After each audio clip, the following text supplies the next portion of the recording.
So, was there anything going on in the news this week? This was, of course, a very difficult week in our country, and I know that many of you were concerned about this because several of you came and spoke to me about this week and talked about how heavy the news felt. I think largely because many of us were afraid certainly for the children who had been separated from their families, but also afraid about the future of our country. Many of us were ashamed that a country we love so much had acted so sinfully. And some of us were astonished that people we love showed, let's just name it, racism and xenophobia. It was a hard week. Now, as a straight white guy, I've never known oppression. Yet this week did bring back memories of what it was like to grow up in a small town in southwest Missouri. You know, when I was born into that town, it was almost entirely white, just a couple, literally, of exceptions. But by the time I graduated from high school, the town had transformed, and a third of the population consisted of Hispanic immigrants. And white folks who had extreme privilege and power had some difficulty dealing with that. And throughout my time growing up, I heard lots of slurs directed at Hispanic folks. Now, I know that we know as a country that we haven't overcome such things, but I think a lot of us, especially those of us who are white, educated, middle class, thought that much of the racism in our country was contained to pockets here and there, and that by and large we were moving past that. But I think we've seen that simply is not the case. Over the past couple of years, it's been okay to say derogatory statements against women. It's become okay once again to discriminate against the LGBT community. It's become okay to lie without consequence. It's been okay to treat people like animals and literally put them in cages. It's been a rough week, hasn't it? But you know what's bothered me the most is the fact that leaders in this country have used the Bible to justify this kind of behavior. Jeff Sessions used the scripture that we heard just a few moments ago from Romans 13 to justify this kind of immoral behavior. Do I even need to say that that's bad theology? I think I do, because there are so many folks who buy into that. So I want to spend today talking about Romans 13. First of all, a general observation about the book of Romans. Scholars almost universally agree that this was in fact written by Paul. You know, there's debate about some of the letters in the New Testament, whether Paul actually wrote them or not, but this one scholars think, yeah, this was Paul.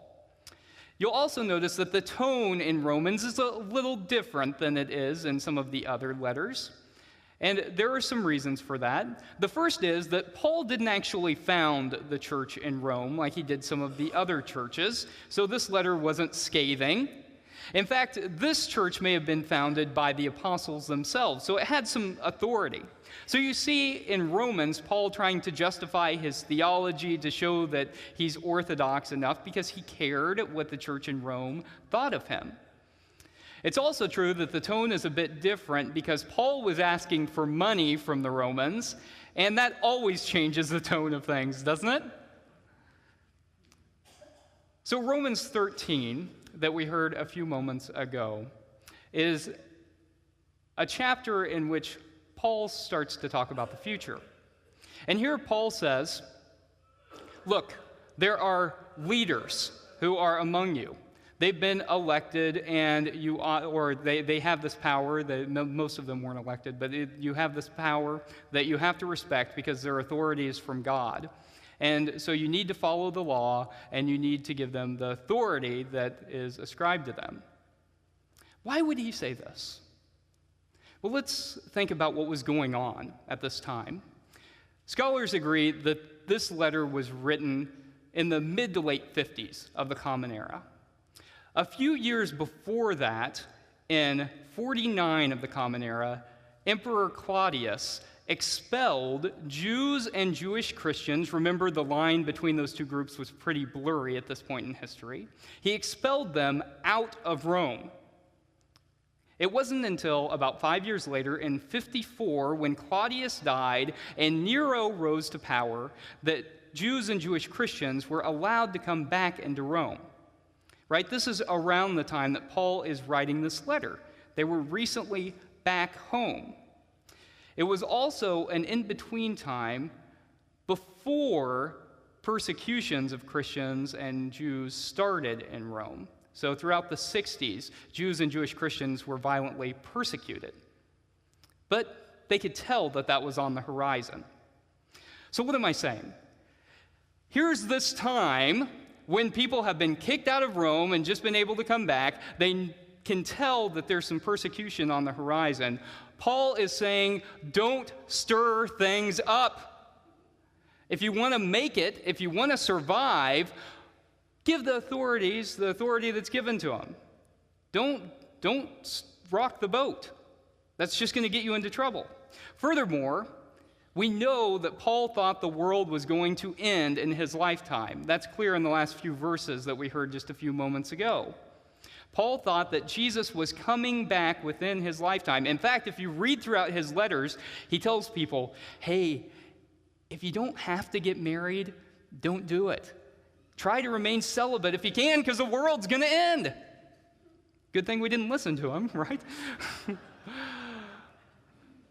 It's clear that as time went on, he began to realize that perhaps it wasn't going to happen in his lifetime. But here's the thing. He thought that people ought to try and endure what was going on in this life because it wasn't going to last long anyway. That they shouldn't rock the boat because it might interfere with the incoming of the realm of God on earth. Okay, so you see how this works, right? Paul is a member of an oppressed group speaking to other members of an oppressed group about how to survive that oppression. It's different when someone who is in power takes that and uses it as a justification for oppression. So let me give you an example. In our country's history, we had the original sin of slavery, right? And African slaves who converted to Christianity used this verse as a source of empowerment.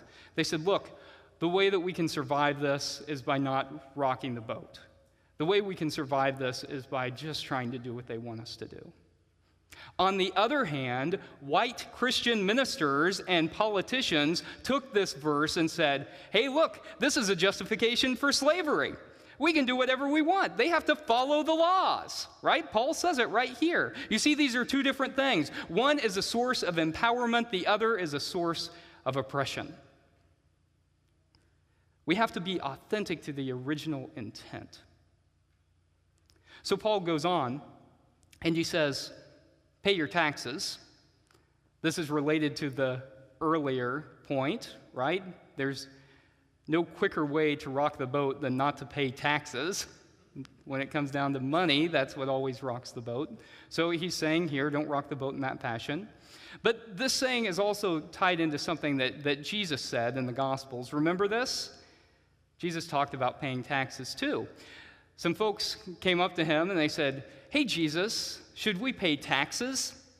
And it's a trick question, right? Because if he says, yes, pay taxes, they'll say, he's just going along with the Romans. And Jews didn't like the Romans, they were the oppressors. But if he said, no, you don't need to pay taxes, well, then people would have taken that as a sign of rebellion. So he answers the trick question with a trick response. Should we pay taxes? What's he say? Render unto Caesar the things that are Caesar's, and to God the things that are God's. Right? It's a trick response because everything belongs to God. He's telling people to make your value judgments yourself. Particularly when he held up the coin and it had Caesar's face inscribed on it with the words Son of God. You decide who you're going to follow. Render unto Caesar the things that are Caesar's, render unto God the things that are God's. So it's interesting that Paul is reflecting this, telling the leaders, you know where your allegiance lies, or at least you ought to. And if you don't, then you ought to figure it out. So I think it's interesting that then the next part of this verse is when Paul lifts up the greatest commandment. He says, well, what's the test of whether a person is a follower of Christ? He says, owe no one anything except to love one another. That's the fulfillment of the commandments. Love your neighbor as yourself. It's funny that Jeff Sessions didn't pick up on that. Love your neighbor as yourself, for this sums up the entire law. That's the criterion on which we should live our lives. So I say this almost every week, and I'll continue to say it because I think we need to continue to hear this. Love. Love is the answer. Love is the criterion our faith must pass. Love is the solution. Love is what we are called to as people of faith, and even laws must pass the criterion of love. You know, I took a stand on this issue pretty quickly about parents being separated from their children and children being locked up. And I even wrote a response in which I lifted up biblical texts that I think told us how we ought to behave. And it's funny that anyone who responded to that, out of all those folks, not a single one of them gave a biblical rebuttal on why this could be justified. And that's because the Bible is clear. And I almost never say that because the Bible isn't clear about a whole lot of things. But I think it's clear on this issue, right? The scripture read just a few moments ago that we have to treat the foreigner as a native born. If you read throughout the Hebrew Bible, there's a litany that you get over and over again that we're called to care for the stranger, the widow, and the orphan. Why? Because these were the most vulnerable people in the ancient society. These were people without a legal status. Sound familiar? And these are the people who the society was supposed to care for especially because they were the most vulnerable.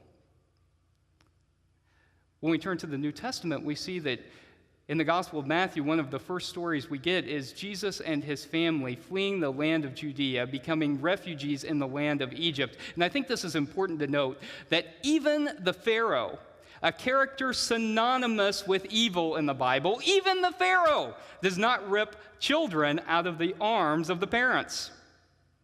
Then in Jesus' inaugural sermon in the book of Luke, he stands up and he says, God has anointed me to bring good news to the poor, recovery of sight to the blind, release to the captives, to let the oppressed go free.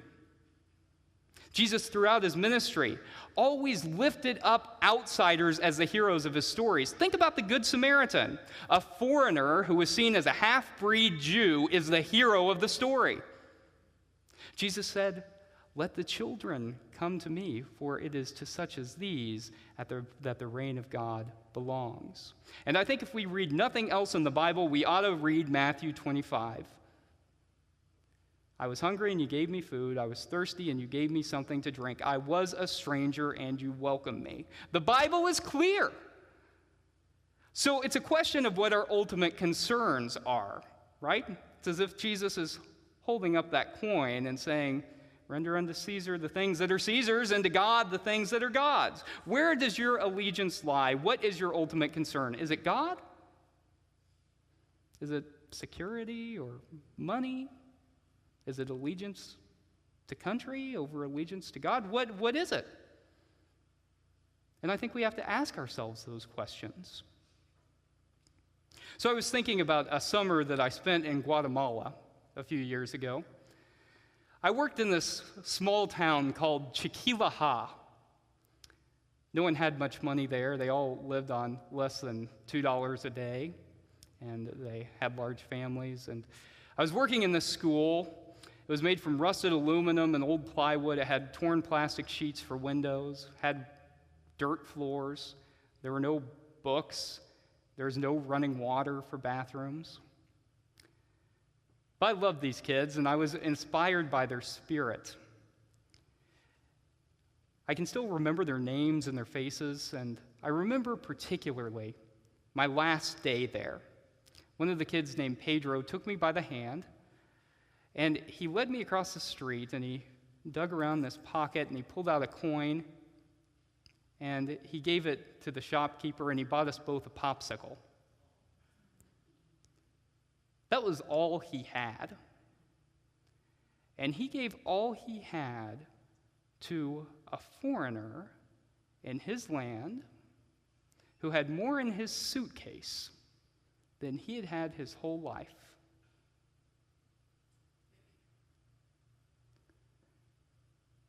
You know, I'm hopeful. I'm hopeful about the future, even though things have been difficult. I'm hopeful because there were thousands of people who gathered downtown yesterday and marched. There were hundreds of thousands of people who gathered all around the country to march. There were people who were at the border demanding that the children be set free. And I'm hopeful because yesterday, when I was getting ready to go march, I knelt down and I looked in the eyes of my daughter, and I gave her a hug and tried to picture what it might be like if she were ripped out of my arms. And I said, Daddy's got to go march because kids are being taken away from their mommies and daddies. And she looked up at me and she said, I go march too. I be like Moses. I say, let my people go.